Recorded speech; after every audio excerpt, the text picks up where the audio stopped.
Good afternoon. Good afternoon, Miss. Good afternoon. Miss. Good afternoon, Miss. Good afternoon. എല്ലാരും ഭക്ഷണമൊക്കെ കഴിച്ചോ? മഴയൊക്കെ പെയ്യുന്നുണ്ടോ? നല്ല രീതിയില് പെയ്യുന്നുണ്ടോ? മഴയാണ്. മഴയാണല്ലേ? നല്ല എല്ലാരും മഴയാണ്. സേഫ് ആണോ? സേഫ് ആണ്. ഓക്കെ. നമ്മള് ക്ലാസ് എടുത്തുകൊണ്ടിരിക്കുന്നതിന്റെ ഇടയ്ക്ക് എന്തെങ്കിലും കാരണവശാൽ ക്ലാസ് സ്റ്റോപ്പ് ആവുകയാണെങ്കിൽ ടെക്നിക്കൽ എറർ കൊണ്ടായിരിക്കാം അങ്ങനെ ഉണ്ടാവുന്നേ. അതിനുശേഷം പിന്നെ ക്ലാസ്സുകൾ ഉണ്ടായിരിക്കില്ല കേട്ടോ. ഓക്കെ, അപ്പൊ ആദ്യമേ തന്നെ നിങ്ങളോട് ഇൻഫോം ചെയ്യാൻ പറഞ്ഞിട്ടുണ്ട്. ഇൻ കേസ് എന്തെങ്കിലും കാരണത്താൽ ക്ലാസ് ഇടയ്ക്ക് വെച്ച് കട്ടാവുകയാണെങ്കിൽ. ഓക്കെ, എല്ലാവരും സേഫ് ആയിട്ട് ഇരിക്കുക, വീട്ടിൽ തന്നെ ഇരിക്കുക കേട്ടോ എല്ലാവരും. ഓക്കെ,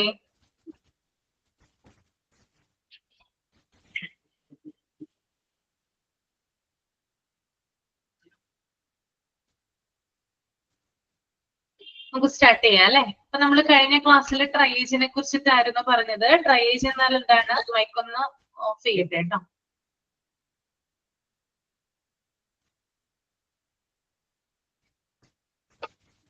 ഓക്കെ, ട്രയേജ് എന്ന് പറഞ്ഞാല് പേഷ്യൻസിനെ സോർട്ട് ചെയ്യുന്നതിനെയാണ് എന്ത് പറയാ? ട്രയേജ് എന്ന് പറയുന്നത് അല്ലെ. ഓക്കെ, ഒപ്റ്റിമൽ കെയറിന്റെ അടിസ്ഥാനത്തിൽ അല്ലെങ്കിൽ മുൻഗണന അടിസ്ഥാനത്തില് പേഷ്യൻസിനെ സോർട്ട് ചെയ്യുന്നതാണ് ട്രയേജ്. പലതരത്തിലുള്ള പേഷ്യൻസ് വരുമ്പോൾ ആർക്കാണ് ആദ്യം പ്രയോറിറ്റി കൊടുക്കേണ്ടത് അല്ലെങ്കിൽ ആർക്കാണ് ആദ്യം മുൻഗണന കൊടുക്കേണ്ടതെന്ന് തീരുമാനിക്കുന്ന ഒരു സ്റ്റേജ് ആണത് ട്രയേജ് എന്ന് പറയുന്നത്. നമ്മൾ ഹോസ്പിറ്റലിൽ ചെന്ന് കഴിഞ്ഞാല് ട്രയേജിന്റെ ഒരു സെക്ഷൻ, ഒരു ഏരിയ കാണാനായിട്ട് സാധിക്കും. എനിക്ക് തോന്നുന്നു നിങ്ങൾ ചിലരെങ്കിലും അത് കണ്ടിട്ടുണ്ടാകും.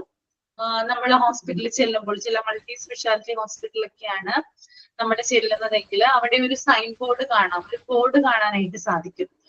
ആ ബോർഡില് പല കളറുകളില് പല കാര്യങ്ങൾ നോട്ട് ചെയ്തിട്ടുണ്ടാകും.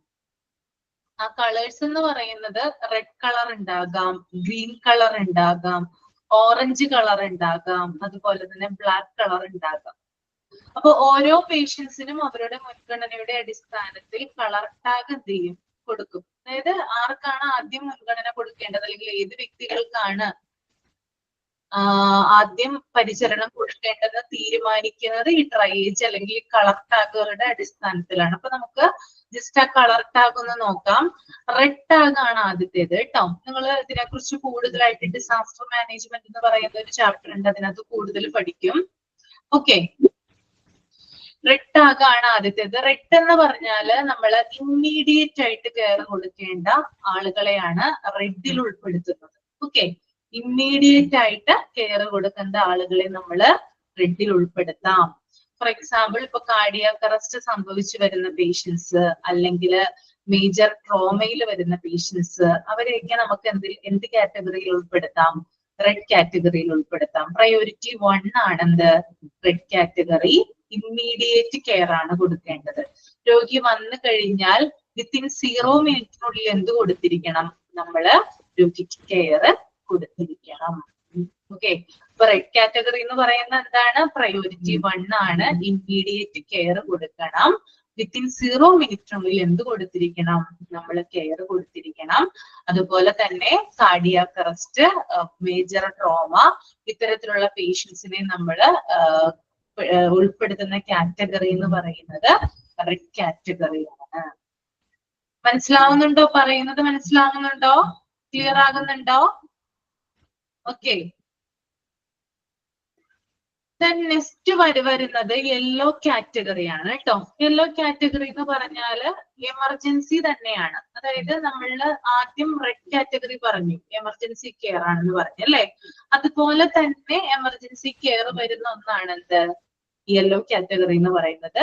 പക്ഷെ റെഡ് കാറ്റഗറിയുടെ അത്രയും നമ്മൾ ഇമ്പോർട്ടൻസ് കൊടുക്കണ്ട. ഓക്കെ, യെല്ലോ കാറ്റഗറിക്ക് രോഗി വന്നു കഴിഞ്ഞ് വിത്തിൻ 1 മിനിറ്റിനുള്ളിൽ എന്ത് കൊടുത്തിരിക്കണം? നമ്മള് കെയർ കൊടുത്തിരിക്കണം. അതിന്റെ എക്സാമ്പിൾ എന്ന് പറയുന്നത് ചെസ്റ്റ് പെയിൻ, അതുപോലെ തന്നെ സ്ട്രോക്ക്. ഇതൊക്കെ നമുക്ക് എന്ത് ചെയ്യാം? യെല്ലോ കാറ്റഗറിയിൽ ഉൾപ്പെടുന്ന പേഷ്യൻസുമായിട്ട് റിലേറ്റ് ചെയ്യാം. ചെസ്റ്റ് പെയിൻ, അതുപോലെ തന്നെ സ്ട്രോക്ക് കേട്ടോ, യെല്ലോ കാറ്റഗറി. അപ്പോ യെല്ലോ കാറ്റഗറി എന്ന് പറഞ്ഞാൽ എന്താണ്? റെഡ് കാറ്റഗറിയേക്കാളും കുറച്ചും കൂടി കെയർ കുറവാണ്, എന്നാൽ എമർജൻസി കെയർ തന്നെയാണ്. വിത്തിൻ 1 മിനിറ്റിനുള്ളിൽ എന്ത് ചെയ്തിരിക്കണം? നമ്മൾ കെയർ കൊടുത്തിരിക്കണം. അതുപോലെ തന്നെ ചെസ്റ്റ് പെയിൻ, സ്ട്രോക്ക് ഇതുമായിട്ട് വരുന്ന പേഷ്യൻസ് ഒക്കെ യെല്ലോ കാറ്റഗറിയിലാണ് വരുന്നത്.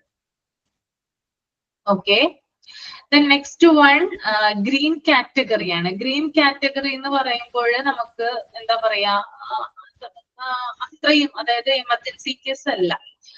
ഇത്തരത്തിൽ വരുന്ന പേഷ്യൻസ് എന്ന് പറയുന്നത് നോൺ ലൈഫ് ത്രട്ടണിങ് കേസുമായിട്ട് വരുന്നതാണ്. അതായത് ഇവരുടെ ജീവന ഭീഷണിയൊന്നുമില്ല, അല്ലെങ്കിൽ ഇതിന്റെ ജീവന ആപത്തൊന്നുമില്ല. ഭയങ്കരമായിട്ട് കെയർ കൊടുക്കേണ്ട, ആദ്യത്തെ 2 കാറ്റഗറിയെ പോലെ നമ്മൾ ഭയങ്കരമായിട്ട് കെയർ കൊടുക്കേണ്ട ആവശ്യമൊന്നും ഇതിന് വരുന്നില്ല, ഗ്രീൻ കാറ്റഗറിക്ക് വരുന്നില്ല. ഇവർ നോൺ ലൈഫ് ത്രട്ടണിങ് കേസുമായിട്ട് വരുന്ന ആളുകളാണ്. എക്സാമ്പിൾ ആയിട്ട് നമുക്ക് പറയാം മൈൽഡ് റെസ്പിറേറ്ററി ഡിസ്ട്രസ്, അതായത് എന്താണ്, ചെറിയ തരത്തിൽ ശ്വസനത്തിനുള്ള ബുദ്ധിമുട്ട്, അതുപോലെ തന്നെ ഇൻഫെക്ഷൻ, ഇങ്ങനെ വരുന്ന പേഷ്യൻസിനെ നമുക്ക് എന്ത് കാറ്റഗറിയിൽ പെടുത്താം? ഈ ഒരു ഗ്രീൻ കാറ്റഗറിയിൽ പെടുത്താവുന്നതാണ്. ഓക്കെ, ലാസ്റ്റ് വൺ ആണ് ബ്ലാക്ക് കാറ്റഗറിയാണ്. ലാസ്റ്റ് വൺ ബ്ലാക്ക് കാറ്റഗറി എന്ന് പറയുമ്പോൾ മോർട്ടലി വോണ്ടഡ്, അതായത് മരിക്കാറായിട്ടുള്ള പേഷ്യൻസ് ഇല്ലേ? ഓക്കെ, അതായത് അവർക്ക് നമ്മൾ എത്ര തന്നെ കെയർ കൊടുത്താലും ചിലപ്പോൾ അവർ മരിച്ചെന്നിരിക്കാം. ഓക്കെ, അപ്പോ മറ്റ് പേഷ്യൻസിനേക്കാളും കൂടുതൽ പ്രയോറിറ്റി എവിടെ കൊടുക്കേണ്ട ആവശ്യമില്ല? ഈ ബ്ലാക്ക് കാറ്റഗറിയിൽ പെടുന്ന പേഷ്യൻസിന് കൊടുക്കേണ്ട ആവശ്യം ഇല്ല. മോർട്ടലി വോണ്ടഡ് ആണെന്ത്? ബ്ലാക്ക് കാറ്റഗറി എന്ന് പറയുന്നത്. ഓക്കെ, അപ്പൊ നമ്മള് പ്രയോറിറ്റി ട്രയേജിന്റെ അടിസ്ഥാനത്തില് 4 കാറ്റഗറി ആയിട്ട് തിരിക്കുന്നുണ്ട് പേഷ്യൻസിനെ. അതിനകത്ത് ഒന്നാണ് റെഡ് കാറ്റഗറി എന്ന് പറയുന്നത്. ഇമ്മീഡിയറ്റ് കെയർ ആണ് കൊടുക്കേണ്ടത്. Okay, cardiac arrest, major trauma, അതൊക്കെ ഇതിന്റെ എക്സാമ്പിൾ ആയിട്ടാണ് വരുന്നത്. രണ്ടാമത്തേതെന്ന് പറയുന്നത് എന്താണ്? യെല്ലോ കാറ്റഗറിയാണ്. എമർജൻസി കെയർ തന്നെയാണ്, പക്ഷെ റെഡിന്റെ അത്ര ഇമ്പോർട്ടന്റ് അല്ല. ഓക്കെ, ചെസ്റ്റ് പെയിൻ, സ്ട്രോക്ക് ആണ് ഈ ഇതുമായിട്ട് വരുന്ന പേഷ്യൻസിന്റെ സിംറ്റംസ് എന്ന് പറയുന്നത്. മൂന്നാമത്തേതാണ് ഗ്രീൻ കാറ്റഗറി. അതെന്ന് പറഞ്ഞാൽ അർജന്റ് തന്നെയാണ്, പക്ഷെ നമ്മൾക്ക് നോൺ ലൈഫ് ത്രെട്ടണിങ് കേസുകളുമായിട്ടാണ് ഈ പേഷ്യൻസ് വരുന്നത്. ഇതിന്റെ ഉദാഹരണം എന്ന് പറയുന്നത് മൈൽഡ് റെസ്പിറേറ്ററി ഡിസ്ട്രസ്, അതുപോലെ തന്നെ signs of infection. Okay, last one ആണ് ബ്ലാക്ക് കാറ്റഗറി. ബ്ലാക്ക് കാറ്റഗറിയിൽ പെടുന്ന പേഷ്യൻസ് എന്ന് പറയുന്നത് മോർട്ടലി വോണ്ടഡ് ആണ്, അതായത് മരിക്കാറായിട്ടുള്ള പേഷ്യൻസിനെയാണ് നമ്മൾ ബ്ലാക്ക് കാറ്റഗറിയിൽ പെടുത്തുന്നത്. ഓക്കെ, അപ്പൊ ഈ ട്രയേജിന്റെ അടിസ്ഥാനത്തിൽ നമുക്ക് പറയാൻ പറ്റും റെഡ് കാറ്റഗറിയിലുള്ള പേഷ്യൻസിനെയാണ് ആദ്യം മുൻഗണന കൊടുക്കേണ്ടത്, അവരെയാണ് ആദ്യം ചികിത്സിക്കേണ്ടത് അല്ലെങ്കിൽ ട്രീറ്റ്മെന്റ് കൊടുക്കേണ്ടതെന്ന് നമുക്ക് പറയാനായിട്ട് സാധിക്കും. ഓക്കെ, ഇപ്പൊ എല്ലാ ഹോസ്പിറ്റലുകളിലും ഫോളോ ചെയ്യുന്ന ഒരു എന്താ പറയുക സംവിധാനമാണ് എന്ത്? ട്രയേജ് സംവിധാനം എന്ന് പറയുന്നത്. ഓക്കെ, എല്ലാം ക്ലിയർ അല്ലേ നിങ്ങൾക്ക്? ഓക്കെ ആണ്.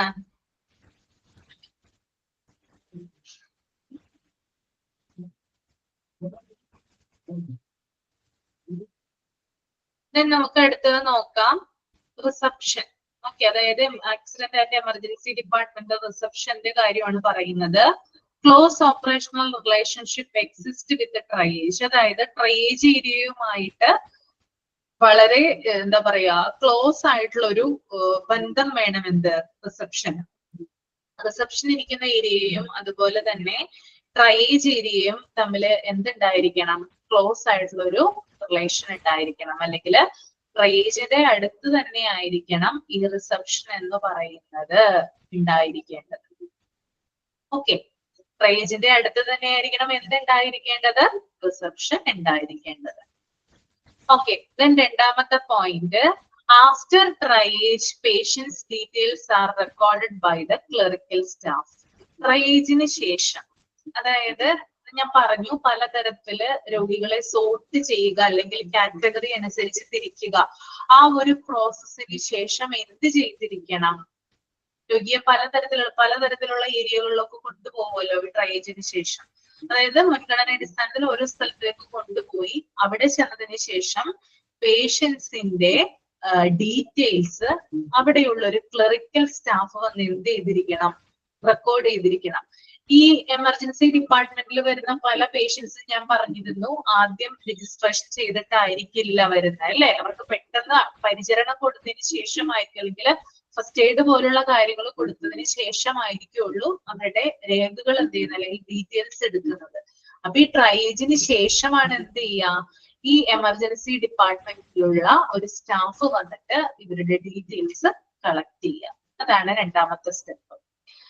Then third one is a new medical record is either raised or the old one retrieved. ഇനി വരുന്ന പേഷ്യൻസ് എന്ന് പറയുന്നത്, എമർജൻസി ഡിപ്പാർട്ട്മെന്റിൽ വരുന്ന പേഷ്യന്റ് എന്ന് പറയുന്നത് ഒരു പുതിയ പേഷ്യന്റ് ആണെങ്കിൽ, ആ ഹോസ്പിറ്റലിൽ ആദ്യമായിട്ട് വരുന്ന പേഷ്യന്റ് ആണെങ്കിൽ ആ പേഷ്യന്റിന് വേണ്ടിയിട്ടുള്ള പുതിയ മെഡിക്കൽ റെക്കോർഡ് എടുക്കുന്നു. ക്ലറിക്കൽ സ്റ്റാഫിന്റെ സൂപ്പർവിഷനിലാണ് എന്ത് ചെയ്യുന്നത്, പുതിയ റെക്കോർഡ് അദ്ദേഹത്തിന് എടുക്കുന്ന അല്ലെങ്കിൽ പുതിയ രജിസ്ട്രേഷൻ ചെയ്യുന്നത്. ഇനി പഴയ പേഷ്യന്റ് ആണെങ്കിൽ അതായത് നിലവിൽ അവിടെ ചികിത്സയിലുള്ള പേഷ്യന്റ് ആണെങ്കിൽ അദ്ദേഹത്തിന്റെ മെഡിക്കൽ റെക്കോർഡ് കമ്പ്യൂട്ടർ സിസ്റ്റം ഉപയോഗിച്ച് എന്ത് ചെയ്യുന്നു, റിട്രീവ് ചെയ്യുന്നു, വീണ്ടും എടുക്കുന്നു. ഓക്കെ, അപ്പോ റിസപ്ഷനിൽ 3 പോയിന്റ് ഉണ്ട്. ആദ്യത്തേതെന്ന് പറയുന്നത് ഈ ക്ലോസ് ഓപ്പറേഷണൽ റിലേഷൻഷിപ്പ് എക്സിസ്റ്റ് വിത്ത് ട്രയേജുമായിട്ട് അടുത്ത ബന്ധം റിസപ്ഷൻ ഉണ്ടായിരിക്കണം. രണ്ടാമത്തത് ട്രയേജിന് ശേഷം പേഷ്യൻസിന്റെ ഡീറ്റെയിൽസ് ഒരു ക്ലറിക്കൽ സ്റ്റാഫ് വന്ന് ഡീറ്റെയിൽ ആയിട്ട് റെക്കോർഡ് ചെയ്യുന്നു. ദെൻ മൂന്നാമത്തത് പുതിയ പേഷ്യന്റ് ആണെങ്കിൽ പുതിയ രജിസ്ട്രേഷൻ വഴി അദ്ദേഹത്തിന്റെ ഫയൽ എടുക്കുന്നു. പഴയ പേഷ്യന്റ് ആണെങ്കിൽ അദ്ദേഹത്തിന്റെ ഫയൽ വീണ്ടെടുക്കുകയും ചെയ്യുന്നു. ആ 3 കാര്യങ്ങളാണ് അവിടെ കൊടുത്തിരിക്കുന്നത് കേട്ടോ. Then next one is treatment ആണ്. ഓക്കെ, ട്രീറ്റ്മെന്റ് എങ്ങനെയാണെന്ന് നോക്കാം നമുക്ക്. Patients may be directed to resuscitation area, acute treatment area, consultation fast track area, medical imaging or waiting area, emergency treatment is initiated.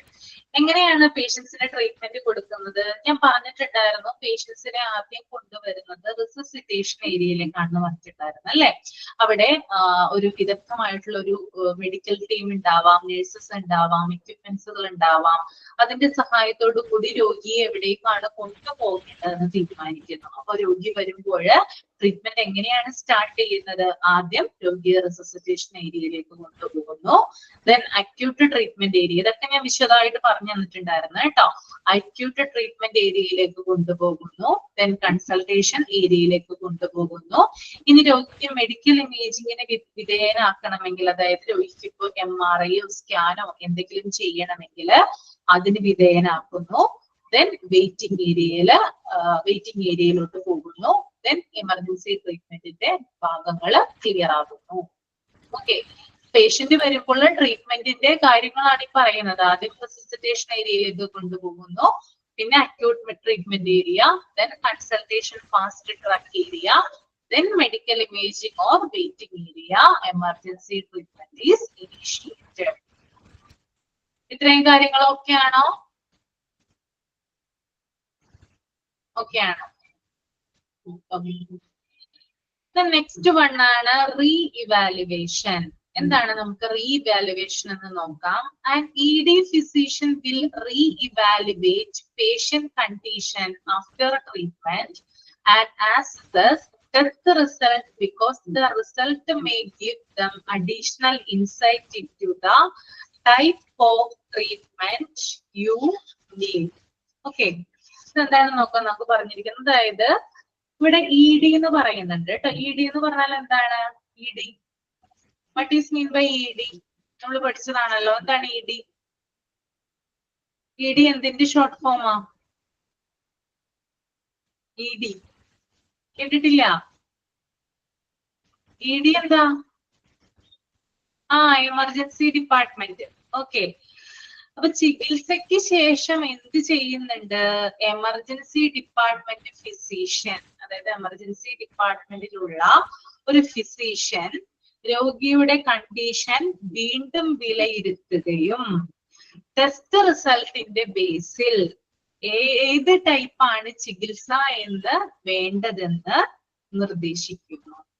Okay, അപ്പോ first രോഗിക്ക് വേണ്ടിയിട്ടുള്ള കാര്യങ്ങൾ, അതായത് ട്രയേജിന്റെ അടിസ്ഥാനത്തിൽ അദ്ദേഹത്തെ സോർട്ട് ചെയ്തു, ദെൻ അദ്ദേഹത്തിന് ആവശ്യമായിട്ടുള്ള പ്രാഥമികമായിട്ടുള്ള ചികിത്സകൾ കൊടുത്തു. ദെൻ എന്ത് ചെയ്യുന്നു, ED ഫിസിഷ്യൻ വന്ന് ഒന്നുകൂടി എന്ത് ചെയ്യുന്നു, അദ്ദേഹത്തിന്റെ കണ്ടീഷൻ, രോഗിയുടെ കണ്ടീഷനെ വിലയിരുത്തുകയും ടെസ്റ്റ് റിസൾട്ടിന്റെ ബേസിൽ പല ടെസ്റ്റുകൾ നടത്തിയിട്ടുണ്ടാവുക അല്ലെ.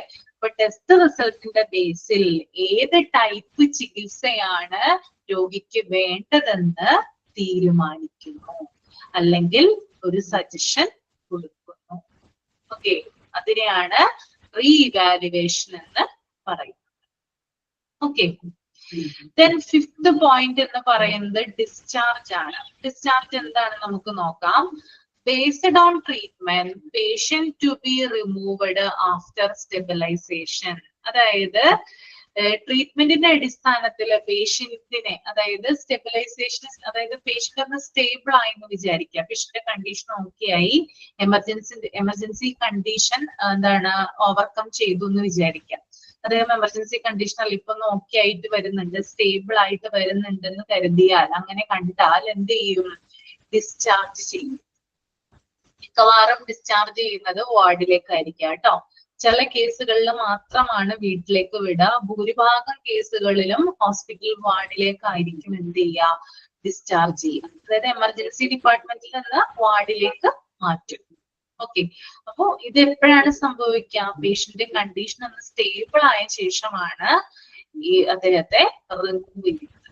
ഓക്കെ, അതായത് വാർഡിലേക്ക് മാറ്റുന്നത്, that is discharge. Next one, അതിന്റെ തന്നെ സബായിട്ട് വരുന്ന ഒരു പോയിന്റ് ആണ്, all patients receive written home care instructions to follow when discharged. Referral can be made based on facilities of hospital and patient condition if needed. അതായത് എല്ലാ പേഷ്യൻസും എന്ത് ചെയ്യാറുണ്ട്, ഞാൻ പറഞ്ഞു ചില പേഷ്യൻസ് എന്ത് ചെയ്യാറുണ്ട്, ഈ എമർജൻസി ഡിപ്പാർട്ട്മെന്റിൽ നിന്ന് നേരിട്ട് എങ്ങോട്ട് പോകാറുണ്ട്, വീടുകളിലേക്ക് പോകാറുണ്ട്. അപ്പൊ അങ്ങനെ പോകുന്ന പേഷ്യൻസിന് എന്ത് കൊടുക്കും, എമർജൻസി ഡിപ്പാർട്ട്മെന്റിൽ നിന്ന് ഹോം കെയർ ഇൻസ്ട്രക്ഷൻസ് കൊടുക്കും. അതായത് എന്താണ്, വീട്ടിൽ ചെന്നാൽ എന്തൊക്കെ കാര്യങ്ങൾ ചെയ്യണം, ഏതൊക്കെ ഫുഡാണ് കഴിക്കേണ്ടത്, എക്സസൈസുകൾ ഉണ്ടെങ്കിൽ അതൊക്കെ എന്താണ്, എന്തൊക്കെ ഇൻസ്ട്രക്ഷൻസ് ആണ് വീട്ടിൽ ശ്രദ്ധിക്കേണ്ടത് എന്നുള്ള കാര്യം എവിടെ നിന്ന് കൊടുക്കുന്നതായിരിക്കും, എമർജൻസി ഡിപ്പാർട്ട്മെന്റിൽ നിന്ന് കൊടുക്കും. അതുപോലെ തന്നെ ചില കേസുകളിൽ രോഗി എന്ത് ചെയ്യാം, റെഫർ ചെയ്യാം. ഈ ഡിസ്ചാർജ് എന്ന് പറയുന്നത് പലവിധമാണ്. വീട്ടിൽ തന്നെ ആയിരിക്കണം എന്ന് നിർബന്ധമില്ല നമ്മൾ പോകുന്നത്. ഒരു ഹോസ്പിറ്റലിൽ നിന്ന് മറ്റൊരു ഹോസ്പിറ്റലിലേക്ക് പോയി കഴിഞ്ഞാലും അതിനെയും എന്ത് തന്നെയാണ് പറയാ, ഡിസ്ചാർജ് എന്നാണ് പറയാ. അപ്പൊ ആശുപത്രിയുടെ സൗകര്യങ്ങളെ കുറിച്ചും രോഗിയുടെ അവസ്ഥ അനുസരിച്ചും രോഗിയെ നമുക്ക് വീട്ടിലേക്കോ അല്ലെങ്കിൽ മറ്റുള്ള ഹോസ്പിറ്റലിലേക്ക് എന്ത് ചെയ്യാം, റെഫർ ചെയ്യാവുന്നതാണ്.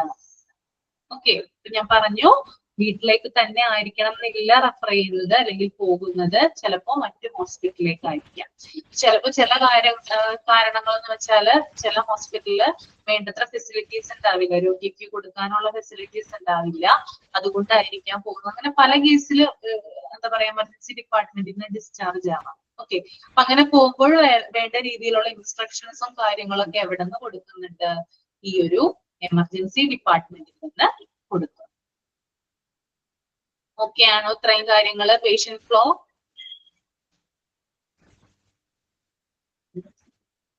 Okay,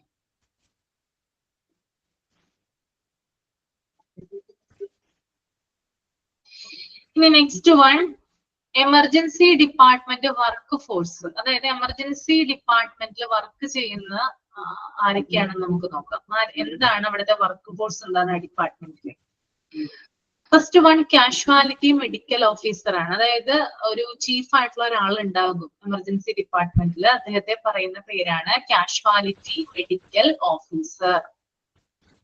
okay, Then consultants should be available. അതുപോലെ തന്നെ അവിടെ കൺസൾട്ടൻസ് ഉണ്ടാവും. ഞാൻ നേരത്തെ പറഞ്ഞ ഫിസീഷ്യൻസ് ഒക്കെ ഉണ്ടാകും, സർജൻസ് ഉണ്ടാകും. അപ്പോൾ അത്തരത്തിലുള്ള ആളുകൾ, ഇപ്പൊ കൺസൾട്ടന്റുകൾ, സൂപ്പർ സ്പെഷ്യലിസ്റ്റുകൾ ഉണ്ടാകാം. അത്തരത്തിലുള്ള ഡോക്ടേഴ്സ് ഒക്കെ എവിടെ ഉണ്ടാകും? എമർജൻസി ഡിപ്പാർട്ട്മെന്റിൽ ഉണ്ടാകും. അപ്പൊ കൺസൾട്ടന്റ് അവൈലബിൾ ആയിരിക്കുള്ളൂ. Then RN with the trained EMT at a triage section. എന്താണ് RN എന്ന് പറഞ്ഞാൽ? രജിസ്ട്രേഡ് നേഴ്സ് ആണ്. ഓക്കെ, രജിസ്ട്രേഡ് നഴ്സിനെയാണ് നമ്മൾ RN എന്ന് പറയാം. Then trained EMT. EMT എന്ന് പറഞ്ഞാല് എമർജൻസി മെഡിക്കൽ ടെക്നീഷ്യൻ. ഓക്കെ, എന്താണ്? എമർജൻസി മെഡിക്കൽ ടെക്നീഷ്യനെയാണ് നമ്മള് EMT എന്ന് പറയാം. ഓക്കെ, അപ്പൊ ട്രയേജ് സെക്ഷനിൽ പരിശീലനം ലഭിച്ച, ഞാൻ പറഞ്ഞു ട്രയേജ് എന്ന് പറഞ്ഞാൽ എന്താണ്? What is mean by triage? ഒന്ന് കമന്റ് ചെയ്ത് വേഗം. എന്താണ് ട്രയേജ്? എന്താ ട്രയേജ്? എന്താ? ടു സോർട്ട് അല്ലെ? അതായത് ട്രയേജ് സെക്ഷനിൽ പരിശീലനം ലഭിച്ച, പേഷ്യൻസ് വരുമ്പോൾ അവരെ സോർട്ട് ചെയ്യാൻ അറിയാവുന്ന, അതിൽ വിദഗ്ധ പരിശീലനം ലഭിച്ച ഒരു രജിസ്ട്രേഡ് നഴ്സും അതുപോലെ തന്നെ EMT, എമർജൻസി മെഡിക്കൽ ടെക്നീഷ്യൻ, അതായത് അവിടെ എക്യുപ്മെന്റുകളൊക്കെ കൈകാര്യം ചെയ്യാൻ അറിയാവുന്ന ഒരാള്, അദ്ദേഹവും എവിടെ ഉണ്ടായിരിക്കണം? അവിടുത്തെ വർക്ക് ഫോഴ്സ് ആണ് ആക്സിഡന്റ് ആൻഡ് എമർജൻസി ഡിപ്പാർട്ട്മെന്റിലെ വർക്ക് ഫോഴ്സിൽ വരുന്നതാണ്. Okay, next one skilled nursing team. അതായത് എമർജൻസി ഡിപ്പാർട്ട്മെന്റ് എന്ന് പറയുന്നത് നമ്മള് മറ്റ് ഔട്ട് പേഷ്യന്റ് ഡിപ്പാർട്ട്മെന്റ് പോലെയല്ല, അടിയന്തര പരിചരണം ആവശ്യമാണ്. അതായത് വിത്തിൻ 0 മിനിറ്റ് അല്ലെങ്കിൽ വിത്തിൻ 1 മിനിറ്റിനുള്ളിൽ നമ്മൾ എന്ത് ചെയ്തിരിക്കണം? സഡൻ ആയിട്ട് ആക്ഷൻ എടുത്ത് രോഗിയെ രക്ഷിച്ചിരിക്കണം അല്ലെ? അപ്പൊ പെട്ടെന്ന് എന്ത് ചെയ്യണം? നമ്മളൊരു കാര്യം ചെയ്യണം. സഡൻ ആയിട്ടുള്ള റിയാക്ഷൻ, ഒരു പേഷ്യന്റ് വരുമ്പോൾ അവിടെ സ്തംഭിച്ച് നിൽക്കാതെ നമ്മൾ എന്ത് ചെയ്തിരിക്കണം? എത്രയും പെട്ടെന്ന് ആ രോഗിക്ക് വേണ്ട ട്രീറ്റ്മെന്റ് കൊടുത്തിരിക്കണം. അപ്പൊ അതിന് വേണ്ടിയിട്ടുള്ള നഴ്സിംഗ് ടീം എന്ന് പറയുന്നത് സ്കിൽഡ് ആയിട്ടുള്ള നഴ്സിംഗ് ടീമാണ് അല്ലെ? വളരെയധികം എക്സ്പീരിയൻസ്ഡ് ആയിട്ടുള്ള അല്ലെങ്കിൽ വളരെയധികം സ്കില്ലുകളുള്ള നഴ്സിംഗ് ടീമിനെയാണ് എവിടെ ആവശ്യം? ഈ ഒരു എമർജൻസി ഡിപ്പാർട്ട്മെന്റിന് ആവശ്യമായിട്ട് വരുന്നത്. Okay, then diagnostic technician. നമുക്കറിയാലോ, അതായത് എക്യുപ്മെന്റുകളെയൊക്കെ സഹായത്തോടു കൂടി, അതായത് രോഗനിർണയം നടത്തുന്നതിന് വേണ്ടി, രോഗി വന്നു കഴിഞ്ഞാല് അവർക്ക് ആവശ്യമായിട്ടുള്ള രോഗനിർണയം നടത്തുന്നതിന് വേണ്ടിയിട്ട് ഇപ്പൊ എക്യുപ്മെന്റുകളൊക്കെ, ഇപ്പൊ MRI പോലുള്ള ഉപകരണങ്ങളൊക്കെ പ്രവർത്തിപ്പിക്കാനായിട്ട് കഴിവുള്ള ടെക്നീഷ്യന്മാരെ എവിടെ ആവശ്യമുണ്ട്? ഈ ഒരു എമർജൻസി ഡിപ്പാർട്ട്മെന്റിൽ ആവശ്യമുണ്ട്. Okay, then last one patient care assistant and executives. അതായത് പേഷ്യന്റ് കെയർ അസിസ്റ്റന്റ്, അതായത് അവിടെ വരുന്ന പേഷ്യൻസ് എന്ന് പറഞ്ഞാല് ഭയങ്കരമായിട്ട് വീക്ക് ആയിട്ടുള്ള പേഷ്യൻസ് ആയിരിക്കും വരുന്നത്. അപ്പൊ അവരെ കെയർ ചെയ്യുന്നതിന്, അവരെ അസിസ്റ്റ് ചെയ്യാൻ വേണ്ടിയിട്ട് പേഷ്യന്റ് കെയർ അസിസ്റ്റന്റുകളും എക്സിക്യൂട്ടീവുകളും എവിടെ ആവശ്യമാണ്? എമർജൻസി ഡിപ്പാർട്ട്മെന്റിൽ ആവശ്യമാണ്. എമർജൻസി ഡിപ്പാർട്ട്മെന്റിന്റെ വർക്ക് ഫോഴ്സ് എന്ന് പറയുന്നത് first one casualty medical officer അഥവാ CMO എന്ന് പറയും കേട്ടോ. അതിന്റെ ഷോർട്ട് ഫോം ആണ് CMO. Then next one consultants വേണം. ദെൻ RN എന്ന് പറയുന്നത് രജിസ്ട്രേഡ് നഴ്സ് ആണ്. EMT എന്ന് പറയുന്നത് എമർജൻസി മെഡിക്കൽ ടെക്നീഷ്യൻ ആണ്. ഇപ്പൊ ട്രയേജ് സെക്ഷനിൽ പരിശീലനം ലഭിച്ച ഒരു നഴ്സും അതുപോലെ തന്നെ EMTയും ആവശ്യമാണ്. പിന്നെ സ്കിൽഡ് ആയിട്ടുള്ള നഴ്സിംഗ് ടീമിന്റെ ആവശ്യമുണ്ട്. Diagnostic technicians, patient care assistant and executives. Okay, clear അല്ലേ? ഓക്കെ ആണ്. ഇവിടെ അടുത്തത് അഡ്മിനിസ്ട്രേറ്റീവ് സ്റ്റാഫിൽ ആരൊക്കെയാണ് വരുന്നതെന്ന് നോക്കാം നമുക്ക്. അഡ്മിനിസ്ട്രേറ്റീവ് സ്റ്റാഫില് 2 പേര് വരുന്നുണ്ട്. മെഡിക്കൽ റെക്കോർഡ് ക്ലർക്ക് വരുന്നുണ്ട്. അതായത് മെഡിക്കൽ റെക്കോർഡ് റൂമിലുള്ള ഒരു ക്ലർക്ക് വരുന്നുണ്ട്. രണ്ടാമത്തത് registration clerk and admission clerk. അതായത് 2ന്റെ ആവശ്യമില്ല കേട്ടോ, ഒരെണ്ണം മതി. രജിസ്ട്രേഷൻ ക്ലർക്ക് എന്ന് മാത്രം നിങ്ങൾ പഠിച്ചാൽ മതി കേട്ടോ. ഓക്കെ, അപ്പൊ ഈ 2 വ്യക്തികളാണ് അഡ്മിനിസ്ട്രേറ്റീവ് സ്റ്റാഫിൽ വരുന്നത്. ഓക്കെ, ഇനി അടുത്ത നമുക്ക് നോക്കാം റെക്കോർഡുകൾ എന്തൊക്കെയാണെന്ന്. ഞാൻ നിങ്ങളോട് റീഡ് ചെയ്യാൻ പറയാത്തത്, ഇത് 1 വേർഡ് ആയിട്ടാണ് ഓരോന്ന് കൊടുത്തിരിക്കുന്നത്, അതുകൊണ്ടാണ് റീഡ് ചെയ്യാൻ പറയാത്തത്. നമുക്ക് പാരഗ്രാഫ് വരുമ്പോൾ റീഡ് ചെയ്യാം. ഓക്കെ, അപ്പൊ റെക്കോർഡ്സ് എന്ന് പറയുന്നത് എന്തൊക്കെയാണെന്ന് നോക്കാം. എമർജൻസി ഡിപ്പാർട്ട്മെന്റിൽ എന്തൊക്കെ റെക്കോർഡുകളാണ് കീപ്പ് ചെയ്യുക, അല്ലെങ്കിൽ എന്തൊക്കെ റെക്കോർഡുകളാണ് എമർജൻസി ഡിപ്പാർട്ട്മെന്റിൽ സൂക്ഷിക്കാന്ന് നമുക്ക് നോക്കാം. ഫസ്റ്റ് വൺ എന്ന് പറയുന്നത് പേഷ്യന്റ് റെക്കോർഡാണ്. പേഷ്യന്റ് റെക്കോർഡ് എന്ന് പറഞ്ഞാൽ നിങ്ങൾക്ക് അറിയാലോ എന്താണെന്ന്. അതായത് പേഷ്യന്റിന്റെ ഡീറ്റെയിൽ ആയിട്ടുള്ള ഇൻഫോർമേഷൻ അടങ്ങിയിട്ടുള്ള റെക്കോർഡാണിത് പേഷ്യന്റ് റെക്കോർഡ്. ഓക്കെ, പേഷ്യന്റിന്റെ ഡീറ്റെയിൽ ആയിട്ടുള്ള ഇൻഫോർമേഷൻ അടങ്ങിയിട്ടുള്ള റെക്കോർഡിനെയാണ് പേഷ്യന്റ് റെക്കോർഡ് എന്ന് പറയുക. ഈ പേഷ്യന്റ് റെക്കോർഡില് പേഷ്യൻസിനെ കുറിച്ചുള്ള പേഴ്സണൽ ഇൻഫോർമേഷൻ ഉണ്ടാവും. അതായത് അവരുടെ പേരും കാര്യങ്ങളും ഏജും ഒക്കെ ഉണ്ടാകും. പിന്നെ അതുപോലെ തന്നെ മെഡിക്കൽ ഇൻഫോർമേഷൻ ഉണ്ടാകും. പിന്നെ അതുപോലെ തന്നെ മെഡിക്കൽ ഹെൽത്ത്, അതായത് എന്താണ് അവരുടെ രോഗം എന്താണ്, അതുപോലെ തന്നെ അവരുടെ ബേസിക് ആയിട്ടുള്ള കാര്യങ്ങളൊക്കെ ഇതിനകത്ത് ഉണ്ടാവുന്നതാണ് കേട്ടോ പേഷ്യന്റ് റെക്കോർഡ്. ക്ലിയർ ആയോ? എന്താണ് പേഷ്യന്റ് റെക്കോർഡ്? പേഷ്യന്റിന്റെ ഡീറ്റെയിൽ ആയിട്ടുള്ള ഇൻഫോർമേഷനെ അടങ്ങുന്ന റെക്കോർഡാണിത് പേഷ്യന്റ് റെക്കോർഡ്. ഇതിനകത്ത് പേഴ്സണൽ ഇൻഫോർമേഷൻ ഉണ്ടാകും, അതുപോലെ മെഡിക്കൽ ഇൻഫോർമേഷൻ ഉണ്ടാവും. അങ്ങനെയുള്ള എല്ലാത്തരം വിവരങ്ങളും ഈ ഒരു പേഷ്യന്റ് റെക്കോർഡിൽ ഉണ്ടാകുന്നതാണ്. രണ്ടാമത്തെ പോയിന്റ് എന്ന് പറയുന്നത് കാഷ്വാലിറ്റി ഡെത്ത് രജിസ്റ്റർ ആണ്. കാഷ്വാലിറ്റി ഡെത്ത് രജിസ്റ്റർ എന്ന് പറഞ്ഞാൽ നമുക്കറിയാം എമർജൻസി ഡിപ്പാർട്ട്മെന്റ് ആണ് അല്ലെ. അതുകൊണ്ട് തന്നെ ഏറ്റവും കൂടുതൽ ഡെത്ത് സംഭവിക്കുന്ന ഒരു ഡിപ്പാർട്ട്മെന്റ് ആണെന്ത് ഈ ഒരു എമർജൻസി ഡിപ്പാർട്ട്മെന്റ് എന്ന് പറയുന്നത്. ഏറ്റവും കൂടുതൽ ആളുകൾ ആശുപത്രിയില് ഡെത്ത് ആകുന്ന ഏരിയ എന്ന് പറയുന്നത് എമർജൻസി ഡിപ്പാർട്ട്മെന്റ് ആണ്. ഓക്കെ, അപ്പൊ കാഷ്വാലിറ്റിയിൽ ഉണ്ടാകുന്ന ഡെത്തുകളുടെ വിവരങ്ങൾ സൂക്ഷിക്കുന്ന റെക്കോർഡാണെന്ത് കാഷ്വാലിറ്റി ഡെത്ത് രജിസ്റ്റർ. ഓക്കെ, കാഷ്വാലിറ്റിയിൽ ഉണ്ടാകുന്ന ഡെത്തുകളുടെ മരണങ്ങളുടെ വിവരങ്ങൾ സൂക്ഷിക്കുന്ന രജിസ്റ്റർ. ഓക്കെ, ഓക്കെ ആണോ നിങ്ങള്? മഴ പെയ്യുന്നുണ്ടോ? കാറ്റ് എന്തെങ്കിലും ഉണ്ടോ? ഇവിടെ നന്നായിട്ട് മഴയും കാറ്റൊക്കെ വരുന്നുണ്ട്. അതാണ് ഞാൻ നിങ്ങളോട് ചോദിക്കുന്നത്. ഇതല്ലേ, എന്തെങ്കിലും ഡിസ്റ്റർബൻസ് എന്തെങ്കിലും ഉണ്ടെങ്കിൽ പറയാനോട്ട്, എന്തെങ്കിലും കുഴപ്പമുണ്ടെങ്കിൽ ഉണ്ടല്ലേ.